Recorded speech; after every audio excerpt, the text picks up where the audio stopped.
இதே கோயம்புத்தூர் தொகுதி வந்தாங்கல்ல, road show நடத்தினார்ல, அண்ணாமலைக்கு ஓட்டு கேட்டார்ல, 8 முறை வந்த மோடியே போகும் ஊருக்கு திரும்பி என்று அனுப்பிய மக்கள் தமிழ்நாட்டு மக்கள்.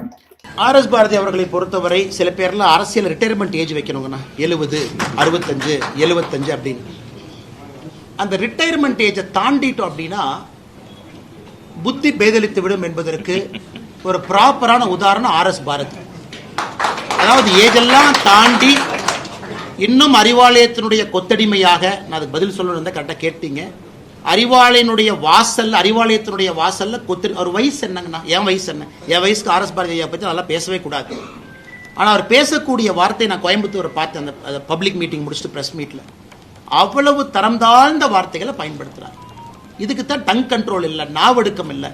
அவங்கெல்லாம் அந்த ரிட்டையர்மெண்ட் ஏஜ் வந்தோடனே வீட்டுக்கு கிளம்பி போயிடும். அதனால தான் நம்முடைய சம்பிரதாயத்தில் சொல்லுவோம் வானப்பிரஸ்தம்னு சொல்லுவோம். வனப்பிரஸ்தம், அதாவது காட்டுக்கு போயிருப்ப எல்லாத்தையும் விட்டுட்டு தொடர்ந்து அரசியல் இருந்தால் வரக்கூடிய பிரச்சனைகள் தான். அதனால் அவர் கேட்ட அந்த கேள்விகளுக்கெல்லாம் பதில் சொல்லி நான் கொச்சைப்படுத்த விரும்பலைங்கண்ணா.